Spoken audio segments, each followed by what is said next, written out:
Hello, Amelia. Hello. Is that correct? Yeah, that's right. Emilia. Yep. Amelia, wonderful. Welcome. Okay, well, I'm going to read a little introduction to you and then you can begin. How does that sound? That sounds great. Thank you Oh, so much. you bet. Okay. Amelia is an author, a rewilder, a podcast host, public speaker, and magazine editor. She also developed the Life Skills and Ethics workshop for underdeveloped youth. Emilia was a corporate finance lawyer for over 20 years. She and her husband Roger, who is also vegan, live in London and in the Highlands. Emmy, if I may call you that, Absolutely. Yep. Emmy will be talking about her project, Birchfield Forest Rewilding, located south of Loch Ness in the Highlands. Please welcome Emily Leese. Welcome, Emily Leese. Thank you. Hi, everybody. Thank you so much for that lovely introduction. I really appreciate it, and I'm delighted to be here. I'm going to talk a little bit about our project, and I'm also going to keep an eye on the timer so that I don't take up too much time because I also want to make sure that I have enough time for your questions. I will share my screen because um, I have a little presentation. Hopefully that I can do that. Yes, here we are. Very good. Hold on, gotta hit share. Allow. Okay. Hopefully, hopefully you can see it. I'm Yes, we taking can. Yes. Excellent. I'm taking that as a yes. Fantastic. Okay, so rewilding forest, rewilding ourselves. I'll talk a little bit about all of that. I'll give you a little intro, also talk a little bit about what rewilding is, and you will have heard it obviously over this fantastic weekend, which I'm absolutely honored and delighted to join. Um, you will have learned or have heard a lot of different variations of it. And I also want to talk about a little bit about what happened in the forest in Scotland and worldwide, because I think that's also important. Then I'll tell you about what we're doing at Birchfield. And then hopefully we'll get to talk about what we can do to rewild our own spaces and rewild ourselves. So as you've heard, my name is Emilia Leese or Emmy Leese.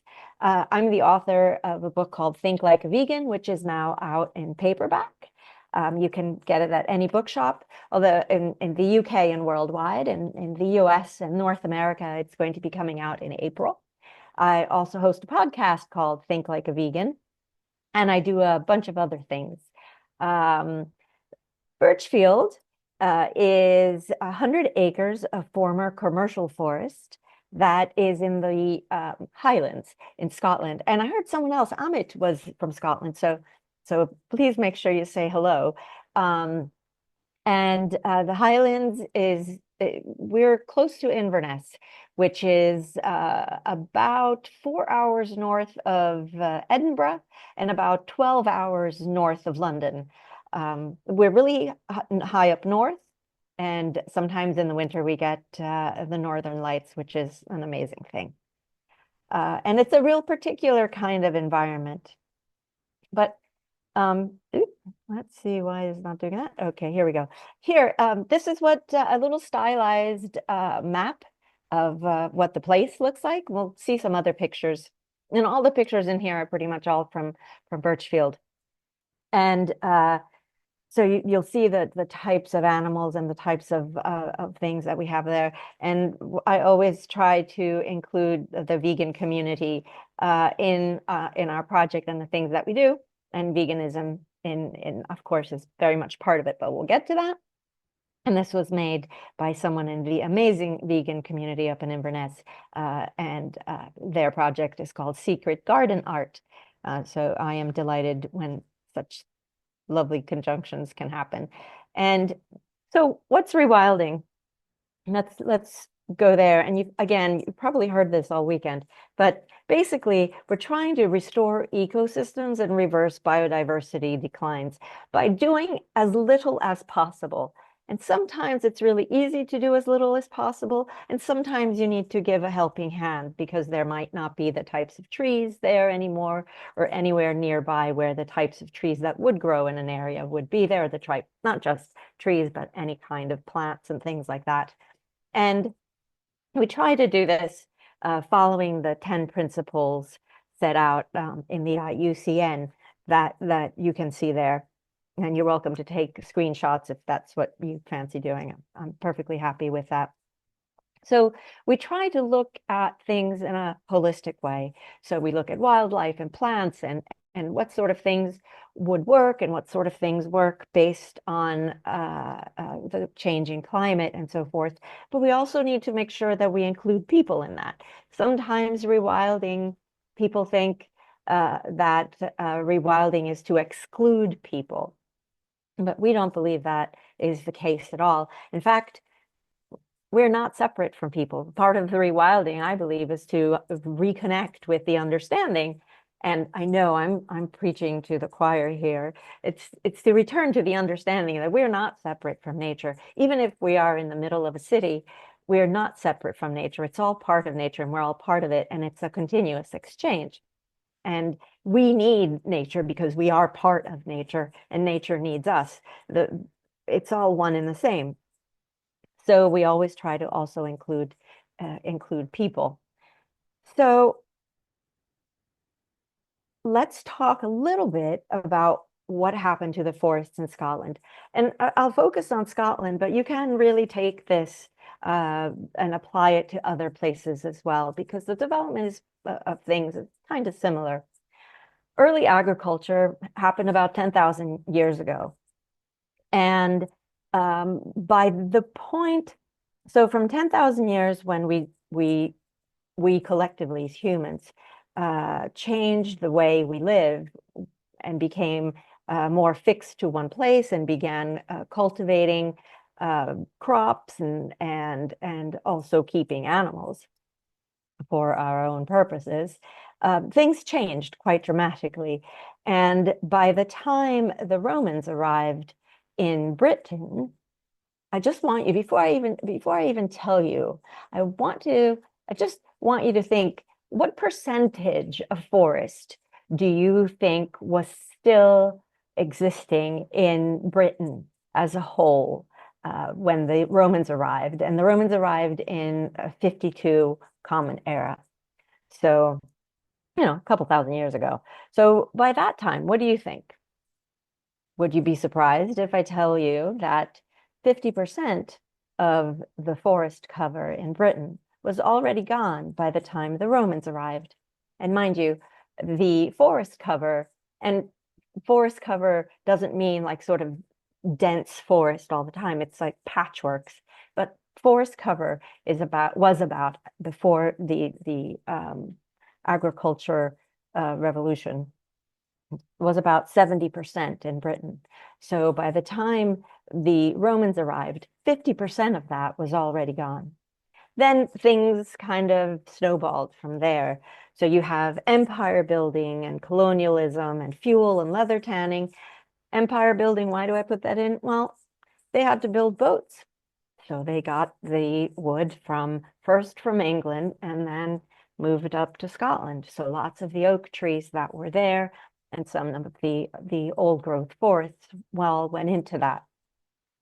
So when you're thinking about empire building and colonialism, a lot of times we think about colonialism as happening only outward, but colonialism, that force, that political force, also very much has internal changes, and it has an internal effect on the country that's doing that, not good ones. So you have to think about that. Then in the 17th and 18th century, you had the clearances where the landowners kicked the people who were farming the land and who were cultivating the land. They were tenant farmers. They kicked them off in place. They put sheep farming because they saw how well the Spanish aristocracy was doing out of sheep farming. So they decided to do it themselves. And they kicked a lot of people off the land. And a lot of those people then left for places like the Americas, and Australia and New Zealand and Europe and so on. After that, you had the development of large shooting estates, commercial forestry, and so on. And then you see by the 19th century, woodland cover in Britain was only about 5%. We're doing better now. It's about twice that much, but not so great.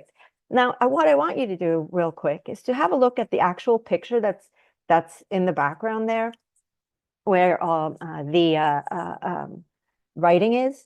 So if you think about Scotland, and some of you who live there, and some of you who may have seen it on TV or have visited, you will remember it as sort of being these hills that are clear of trees. And to some extent, that's right, depending on the altitude. But if you look at the bottom where there's trees along the river, that gives you a clue as to what the rest of those hills would have looked like. There would be loads of trees. There would be loads of different types of bushes and shrubs and trees and grasses and so forth. It wouldn't look all sort of flat. And the reason that there's trees there is because people didn't really touch those. Those sometimes happen in sort of in between hills where it's hard to walk, it's steep. So if it's an area that's kind of inaccessible to people and sheep, then you have more of the trees that are left over. But when you see that, think sort of, graphics generate it in your mind's eye and spread those trees and those shrubs all over. Now, what do things look like today? And UK land use, as I'm certain have heard from other speakers, and this is very similar also to other places in the world, most of the land is used for livestock and livestock feed and pasture. So this sort of map, and it's from a government source, is called the National Food Strategy. Basically, it's not a geographic of like how much broadleaf woods there are and so on. It's not that. It's more like a pie chart in the shape of Britain. So if you see that, it's beef and lamb pastures take up the most space, land use, and then the rest is dairy pastures, dairy feed, and beef feed. And then you can also look on the other side, you've got the overseas land used to feed the UK. And again, most of that is connected to animal farming, which we know is quite a tremendous, has a tremendous negative impact on land and all of us.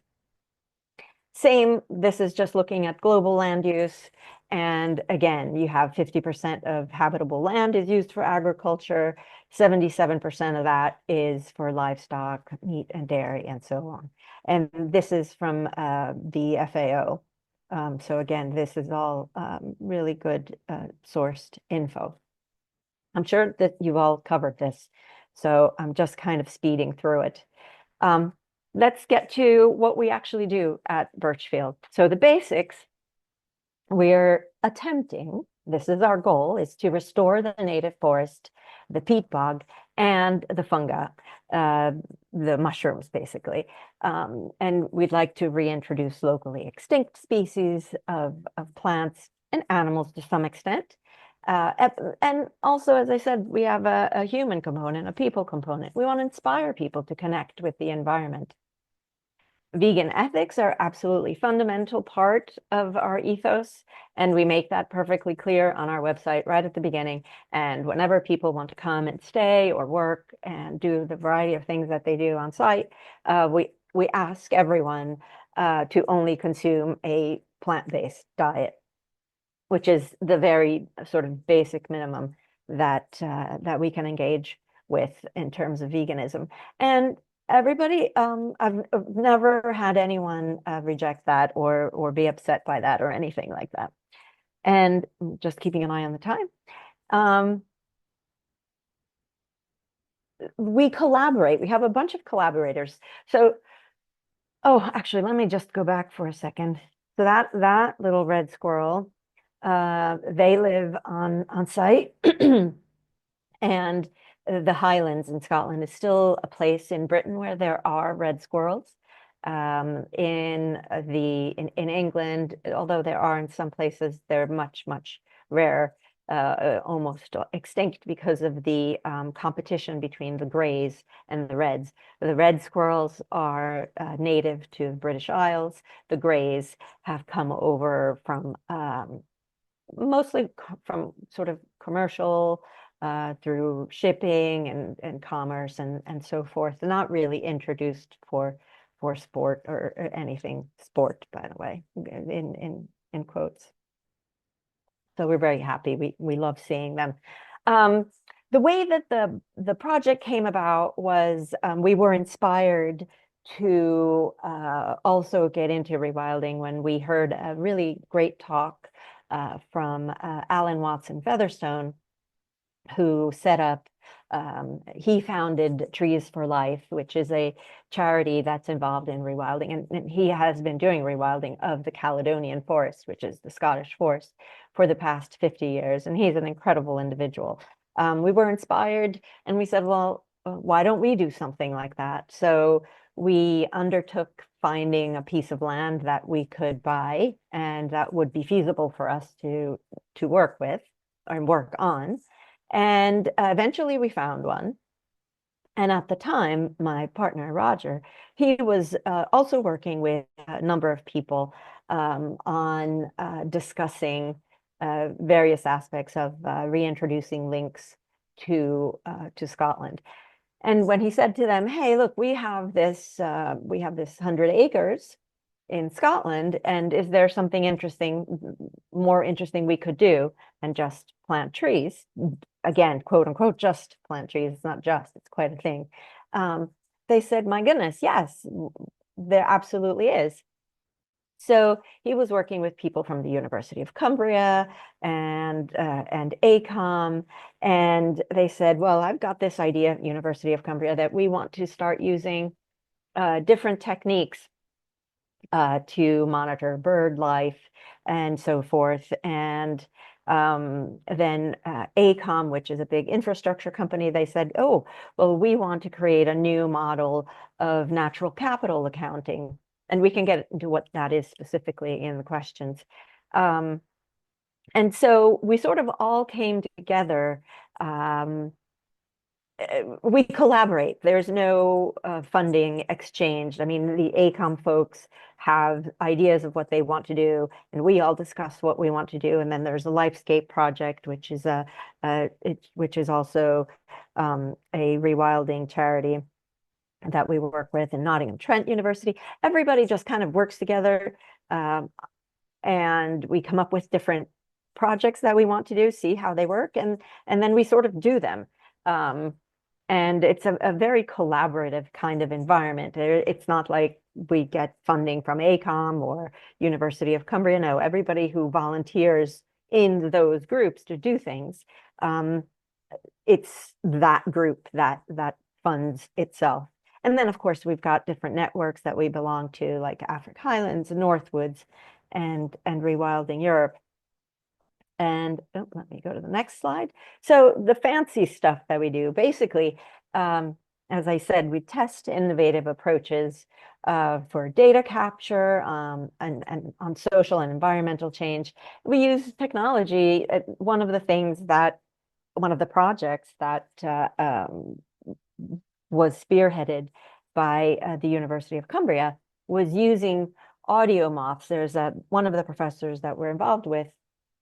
He studies cetaceans, so whales and dolphins and so forth. And he had always used audio moths underwater, but he's a keen forest person and keen on going looking for mushrooms and things like that. And he said, well, hey, I really want to use audio moths on land terrestrially. So I said, well, we can set them up. And basically what audio moths do, on a regular interval, they capture sound, obviously. They capture the sound of the birds, they capture sound of the bats, things that we can't hear as humans, and so on. So that has been really interesting because it gives you a really much more full picture of who's living in the forest. Is anyone living in the forest? Because a lot of times in commercial forests, they're very quiet places because of the trees and how tightly they are sort of planted together, that there's not enough space for other vegetation. So they are limited in the terms of biodiversity. And as I said, we've developed a natural capital accounting framework. We use VR, AI, some remote sensing technology, and then create engaging ways of communicating these findings. And if you go to our website, you will find all the reports, because we make sure that we put everything online so that everybody can learn just as we are learning. And the virtual reality, I wish I had more images of that, but I really don't. And it's basically, this was something that AECOM created, what the site might look like in 50 and 100 years' time, where you have the big elk type deer coming back and so forth. And it's really fun. I just got to see it not that long ago. Then one of the very practical things, and again, this was one of the things that AECOM was involved with. They were really keen on doing this, and we were too. A peat bog. And a peat bog isn't necessarily something that everybody knows about, but people who are in Scotland, they're familiar with that kind of environment. Is basically peat is, and again, apologies if you all know this already, but peat is vegetation that compacts under an amount of water, and it just breaks down, and then it becomes basically a carbon sink. And peat bogs, obviously, with all the vegetation that's in those layers, is also can be a very fertile ground. So unfortunately, lots of peat bogs have been planted on, as well as peat can also be used as a type of fuel to heat a house and so forth, and to cook and so on. So a lot of that has also just been taken out, which is not great. So peat bog restoration, we discovered doing a survey of what we have on the land and what's there, a baseline survey. We discovered that there was a peat bog, which nobody had realized before. And each meter of peat is about 2,000 years, and there's spots in our peat bog that there are 5 meters of peat. So that's a lot of time that vegetation has been breaking down and collecting carbon. Obviously, as the peat bog dries, it releases carbon. So you want to try to restore peat bogs and rehydrate them, basically. So you can see it in these pictures. We've used, and we did a lot of research and decided that for the site, using these recycled, very heavy duty plastics was the way to go. And we had a big, long debate. We had a lot of research on that, because obviously we don't want to introduce additional plastic into the environment, but sometimes you have to. And you can see in the right-hand picture, there is sort of a channel. When a site is used as commercial forest, there are channels that are dug into the land so that the quote unquote excess water gets drained away, so it doesn't flood out the saplings that are planted there for the commercial forest. But that's what then dries out the natural pooling of the water that should actually be happening. So what we're doing is putting in these barriers to stop the water from going away and rehydrating. And it's been less than a year, and there's already been an incredible amount of biodiversity that has returned to this area, with lots of insects and amphibians and birds, obviously. It's just absolutely extraordinary, just what one little thing can do. Then Lifescape was very much involved. This was their idea. Hairy wood ants. So unfortunately, I have video. I had mostly video of this, and it didn't work in PowerPoint. So you'll just have to believe me. So you see on the right-hand side, that sort of brown in the foreground, you'll see like it's a little bit brown and it looks a little bit messy. That is what an ant, a wood ant nest looks like at the beginning of one anyway. They can get really big. And hairy wood ants are keystone species to any forest in Scotland and elsewhere. And because they break down a lot of materials in the forest, they sort of aerate the soil as well. They keep certain pests at bay. Pests, again, that's in quotes, but little other bugs that feed on trees and may not let the trees grow as well. They feed on those, and so all these things. And we received a call, and on the left-hand side, you see one of our partners there pouring out the wood ant nest that they had gotten from another site. So we received a call from another rewilding site nearby, and they said, hey, we've got these wood ant nests that are going to be kind of trampled on because we are going to have to cut some of the commercial forest trees to then replant them with native species. So do you want to come and get these so that you can put them on your site? So we said yes, and we had studied that was something that we could do. So we've been doing that, and actually we have learned lots and lots of things about these ants that a lot of people didn't realize. But I can get into that in questions if there's an interest.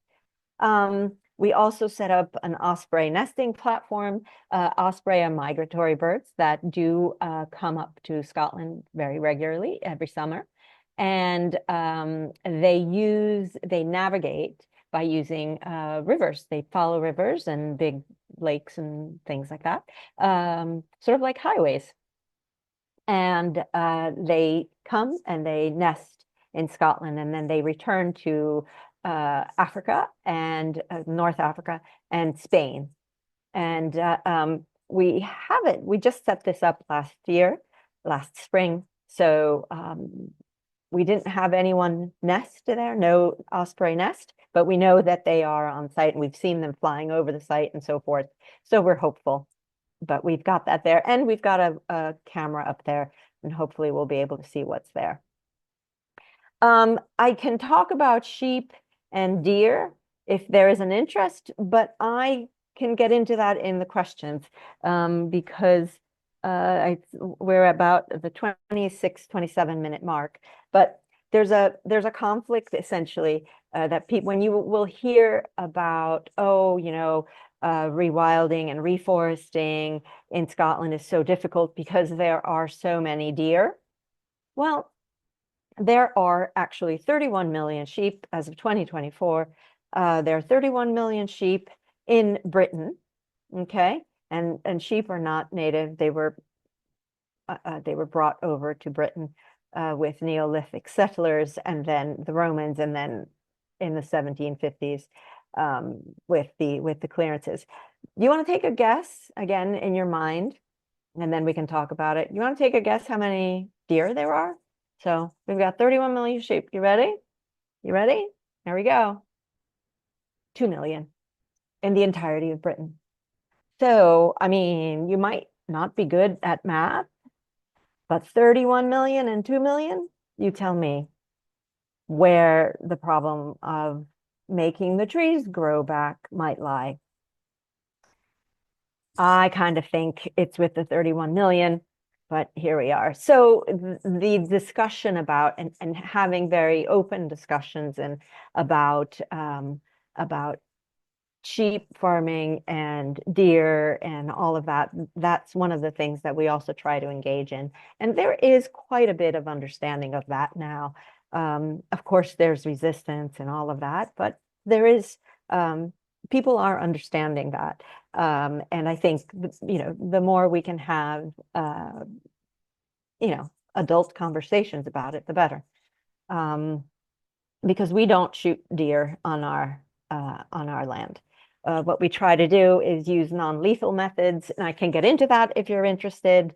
We've tried a lot of different things, and I can get into why there's deer that are stuck there, and also there's different pressures, even from the government of Scotland in the Forestry Commission that says, hey, there's these areas that have been felled. The trees were cut down, not by us, but previously, and there's not enough natural regeneration. So you have to cull the deer. So you have this like big pressure to kill the deer, and that's not something we want to do. So you can kind of see, and I want to talk about that. So a lot of the rewilding that we try to do is through natural regen. So natural regeneration. So if you look at the third picture from the left with my hand and in the little plant there, that's a tree. That's a birch, and that's natural regeneration. The more of that can happen, the better. The less we have to do, and the more we can let the forest and the space decide what it wants to be, the better. Obviously, that's more wild. And then community engagement. Let me get into that just briefly. We've had lots of artists and residents engage with the space and create lots of different work. We've had musicians. We've also had a film that you can find on YouTube. It's called The Lives of Our Confines, and by a filmmaker, Leon Oldstrong, and it's one of the very few mostly Black British horror films made with mostly Black actors, cast, and crew. And although it's not a scary like gore, it's more like jump scares. So you should check it out. It's good. I love it. I had a filmed on site. We have a hut or hide, whatever you want to call it, on site, so that people can come and they can sit in there and look out and watch for the birds and so forth. We were also featured on BBC Countryfile, which is this program that's on the BBC, which is the British broadcasting company here in the UK. And we engage with local schools, with the kids coming and basically running amok and having a good time, but in a guided way. We were looking at the peat bog and the types of species of peat, the different types of mosses, rather, that grow on the peat bogs, and all the various insects and so forth. We had a visit this summer by Carrie McCarthy, who is a vegan, long-term vegan. I think she's been vegan for 25 or something years. And she's a Labour MP. We've also had tourists who come to the site every now and again with these big groups, a lot of them from North America and also from Australia and New Zealand. We've had special groups like Rewilding Europe, and also special professional groups like the Chartered Institute of Ecology and Environmental Management come visit, so that we can all talk about a variety of things. So we try to have conversations with a lot of different people. And what we can all do in terms of rewilding, it depends. I mean, it depends where we are and what's possible for us.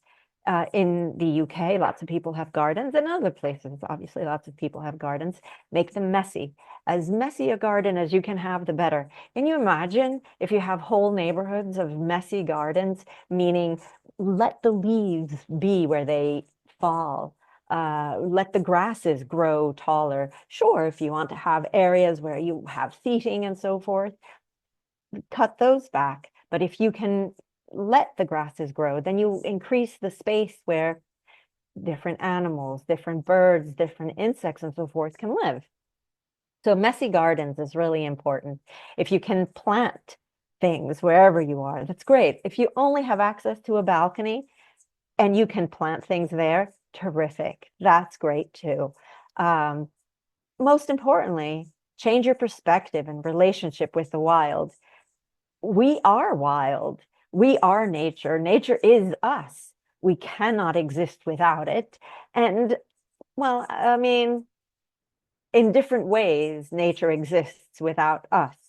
But it's a symbiotic relationship. We need nature, and we need to not feel so separate from it. also learn about where you are and what might it have looked like before. If you have access to a library, try to find some old pictures. You might find some wild spaces that you didn't know existed. And through that, you can identify the wild in your community. You can really also, depending on the places where you live, you might be able to engage with indigenous knowledge in ways that you didn't even know were possible. So those are all different things depending on where we are and our possibilities that we can do. And contact details. You can find me, you can email me on the web. My website is emilialeese.com. Birchfield's website is birchfieldhighlands.org. On social media as Emmy Leese, my book, and so on. All of that, all those things. I hope you get in touch if we don't get to your question now or if something comes up in your mind otherwise. And with that, I think we're doing okay. Let me go back to see where we are and stop sharing.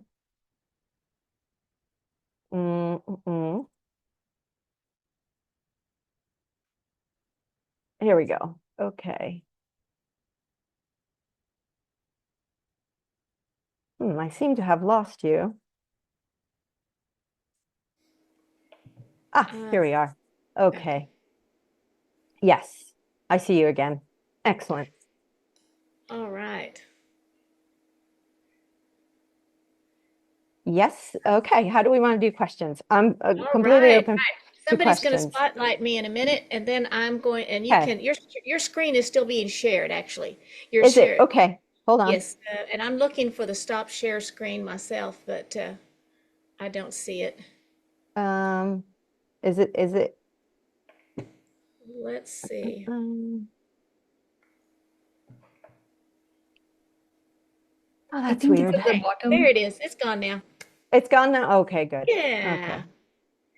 Well, you must just be thrilled to have have this accomplishment of having so much land and seeing it change, working with so many exciting people, and having that beautiful place where people can come and you can do events. Now, is this place also a place where people can come and stay the night, where people who volunteer work, or is it come out for the day, do some work? How does that work? It's a little bit of both. I mean, if somebody is working on a project and they need to stay, then yes. I mean, we don't really use it as like a tourist, like come stay and relax kind of thing. Not really that. We do tend to prefer to have people who have a project, if they have an art project that they really want to do on site, that's really great. Or if it's the scientists or the ecologists or any of the volunteers that are working again on a particular project, they sometimes stay, that sort of things. But you can also come out during the day to visit, especially if we're there. Or if I'm there, you can arrange it with me and come visit and I'll show you around. I'm always happy to do that. And also you can walk around on your own if I'm not there, obviously, because Scotland, you have the right to roam. And in terms of volunteer events, that picture at the end there, that was from one of our tree planting days. And we are hoping to do that again, but we need to make sure that we're not planting on any as yet unidentified peat bog. We suspect there might be some other areas of peat bog, so we're being very careful about where we plant. We don't want to just plant trees to plant trees. We want to do that very carefully. So if there's more peat bog, we need to find it. And so that's one of the things that we're working on. I see. And I don't know if you mentioned how long you've had this land, or I how long. didn't. You're absolutely right. I forgot. I know I always forget something. So we bought it in 2017. So it's been going since then. Of course, during COVID, a lot of things were put on hold, but we got to do a few things. Wonderful. Okay. And I do see we have some questions, and I have some questions about those sheep in a minute too. So I'm going to let, Right. if you're in the chat, turn on your camera and I will let you in. And I see we've got one person's camera on. All right, and then Tammy, you'll be next. All right, hello. Hello, hi, hello. So Ami, I had a question about the peat bogs. Uh, this research you did with the plastic barriers, that just Yep. seems like such an amazingly difficult scope considering the size of the peat bogs. Uh, I was wondering kind of who was doing this research before? Was it for the same reasons as you're doing it now? And how long did those plastic barriers stay uh, in the location? I'm I'm so glad you asked this question. It's such a good question because a lot of that it was questions that we had. So AECOM, the infrastructure company, they were really keen, and the volunteers for the Birchfield project, they were really keen on starting the peat bog restoration. So the research probably took several months. I don't remember if it was like 6 or if it was 7 or 5 or something like that, but it was several months. And we went through the different methods that we could use and what was feasible on the site because the site is relatively remote. So certain things that are feasible in other sites, meaning, and feasible by that, I mean also money-wise, because getting certain equipment out into the middle of nowhere is expensive just off the bat. Um, so that sort of thing was what went into it, and also understanding is that plastic going to break down or is it basically indestructible, um, and the theory, eh, how long it'll stay in, it depends. It really depends on how the peat bog gets rehydrated. So if there is enough, because the rehydration obviously stops the water, right? So then the silt and the earth and the vegetation isn't going to go down into the stream. So how long is it going to take to build that up to a point where it then just becomes squishy, like super Yeah. squishy, and where there's loads of sphagnum moss? That's how you know a bog is healthy, is if there's lots of sphagnum moss. And sphagnum moss is basically just like the bounciest area you can possibly think of, other than like bouncing on a bed. It's incredible. Um, and so it's just kind of like this spongy. And um, so at some point, which is it's just something that we need to keep an eye on. If it's at a point where the water is just flooding outward and not flowing outward, then we might be able to take them out. But there's also a chance that they might have to stay for a really, really long time, like 10, 20, 30 years. And there's no way for us to know how much time. Unfortunately, that's the reality of a lot of these things. We just don't know. But if we did nothing, it would never restore itself Right. because the water would just keep going and then the channel would get deeper and deeper and deeper. So unless, so like in rewilding, you want to do nothing, but sometimes you just have to do something because otherwise it will never fix it. Well, it would, like in 1,000 years, 2,000, if Right. maybe, who knows? But I won't be around that long. Who knows? Right on. Thank you so much. Thank you. Oh, thank you. I hope I answered all your questions. Thank you. And so if anyone has a question, please raise your hand and turn on your camera so we can spotlight you and bring you up. Or put your question into the chat. There's Hmm. a place for that, and then somebody will read them if they don't want to come on camera. Now, the question I had for you was about one of the images that you showed at the last little image was a beautiful green hill and there were sheep on it.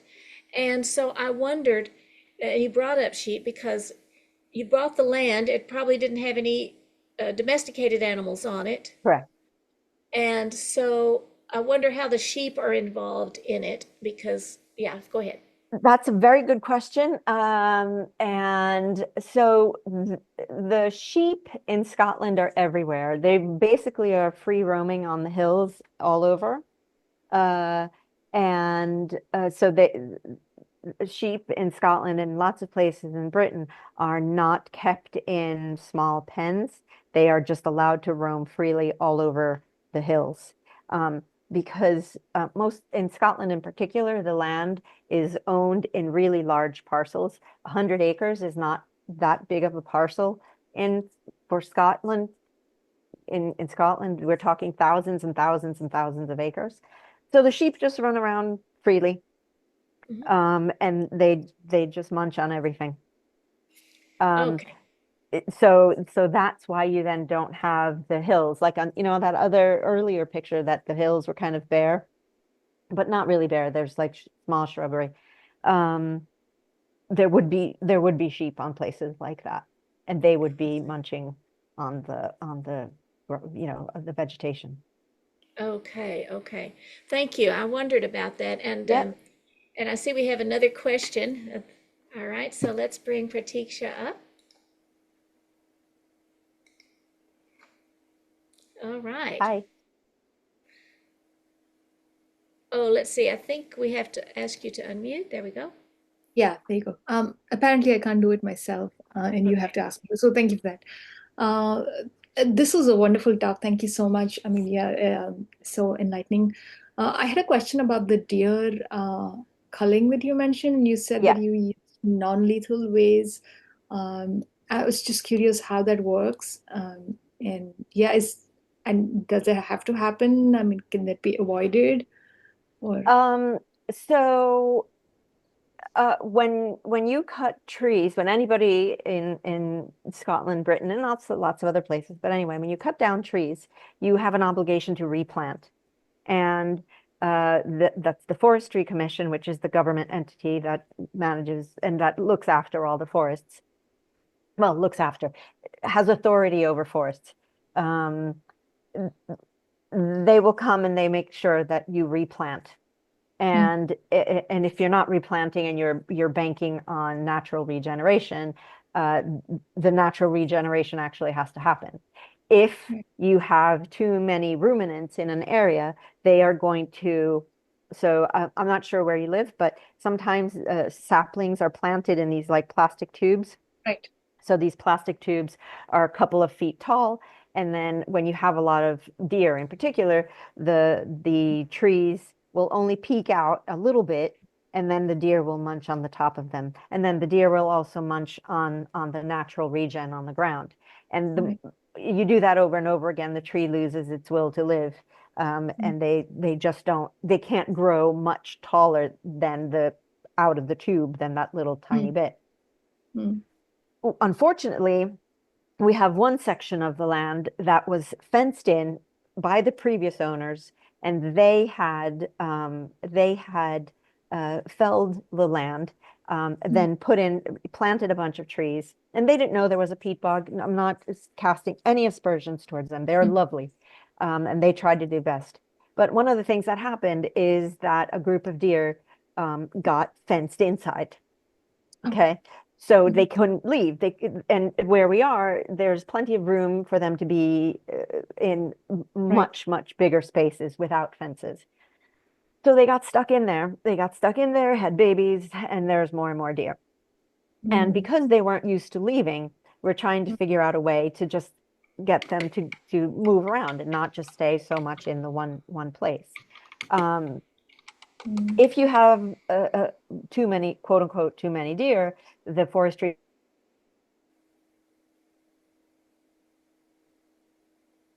Oops.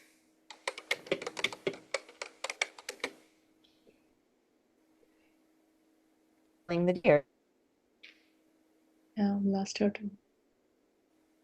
The deer you've just killed. Emilia, we missed that part. It froze. Oh, it froze. Sorry. So, if you have the too deer, many, when you have too many, the trees won't grow, and we don't want to do that. So we're trying different things because we want to. It's not the deer's fault that we've cut down all the trees, and so we've tried a number of different things, but one of the most effective things that we've done so far is to just take down parts of the fence so that the deer can go out and they can get used to going.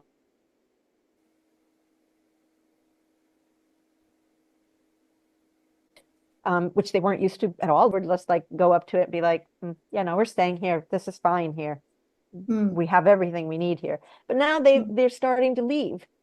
So as they're leaving more, they're not the pressure on the browsing pressure. Yeah. We've tried a few more things. So Okay. I hope that answers that question. It does. That was very helpful. Thank you. Thank you so much. And we have two more Thank you. questions. Thank you, Pratiksha. You are cutting in and out, but we will. Oh. Okay. But we do catch up. It kind of catches up with what you've said. So okay, sorry about that. it's okay. Go ahead, Allison.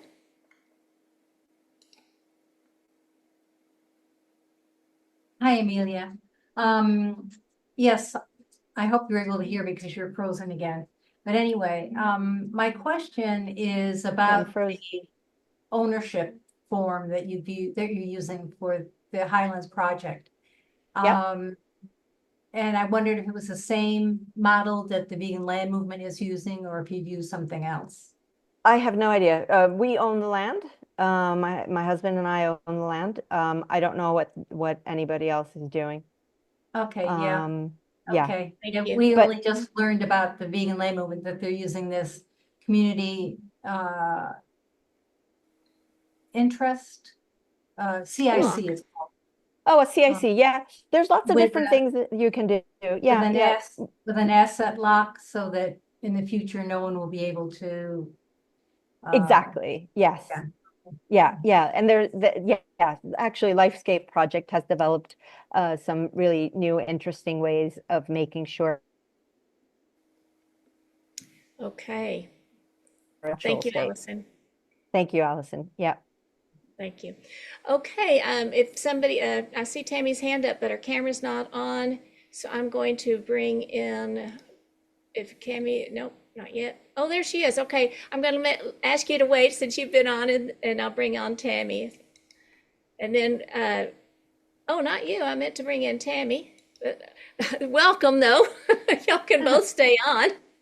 That is fine. Yes, stay on. We only have, let's see, we have 8 minutes. So go ahead, Tammy, and then Agni. Is that correct? All right. Thank you. Hi. You can go first, Agni. Go ahead.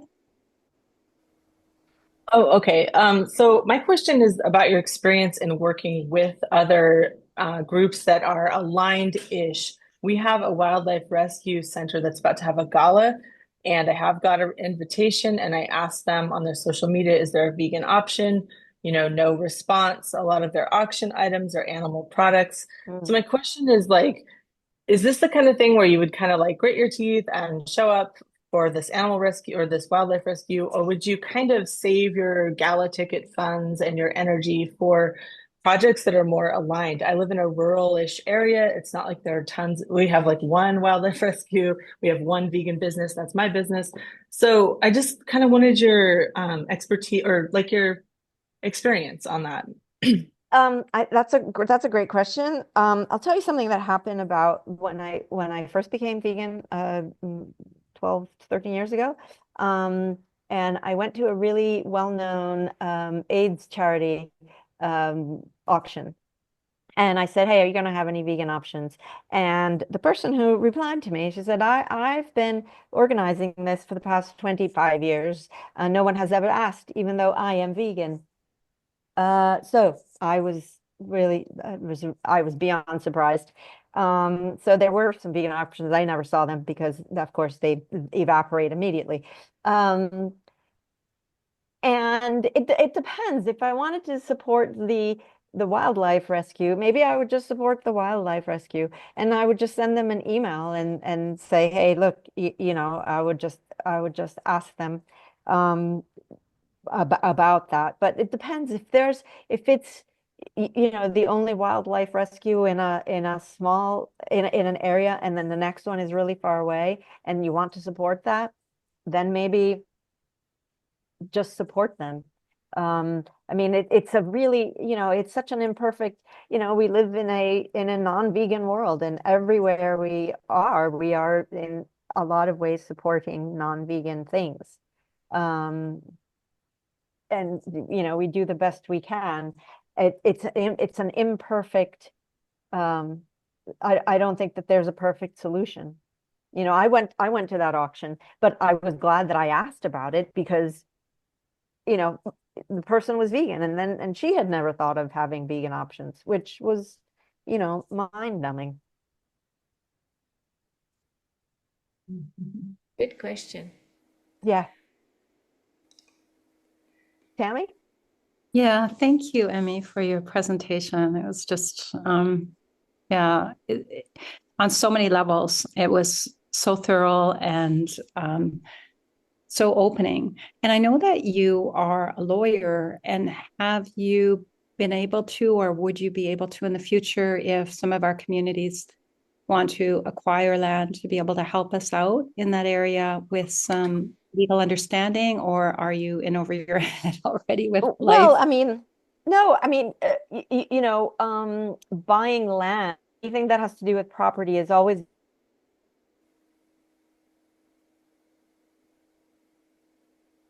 Oops.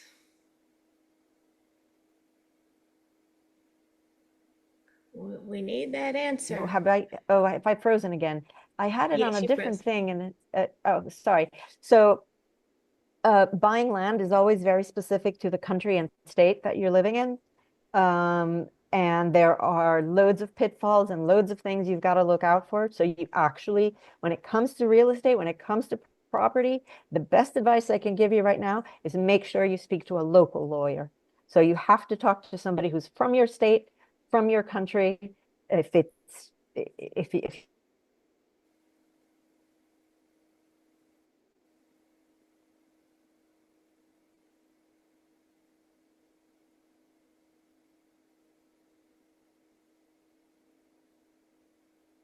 so I wouldn't be able to help, basically, because property laws are really complicated and you need an expert for that.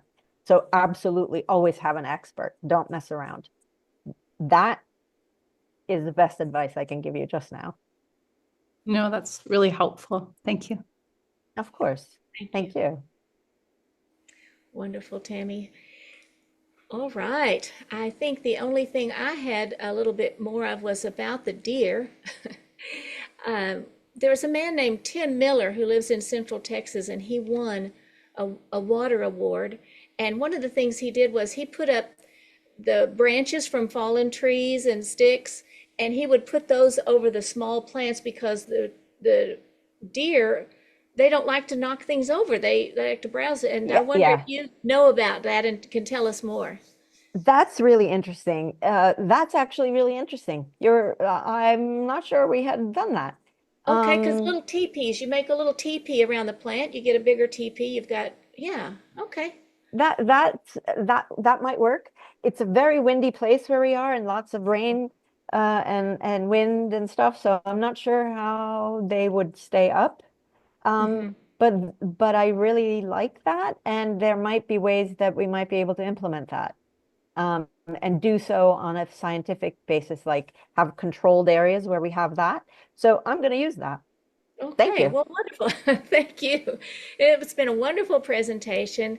And do we have any more questions? I'm not sure. We've got a couple of minutes, unless you would like to. Are there any questions in the chat? There are no questions in the chat.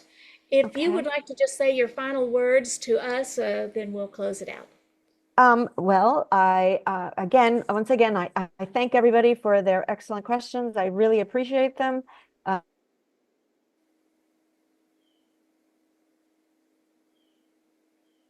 And if you're coming to Scotland, check out our website, check out my book. And I hope if you have any questions, you will reach out and I can answer them. And thank you again so much. This has been so lovely. Wonderful. We're glad you're here.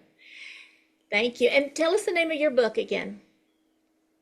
It's called Think Like a Vegan. Actually, it's that's it. I saw that back there. I wondered if that was okay. That's yours. Yep, this is it. And you can get it from any bookshop. And it's also in a bunch of libraries. If your library doesn't carry it, ask them to carry it.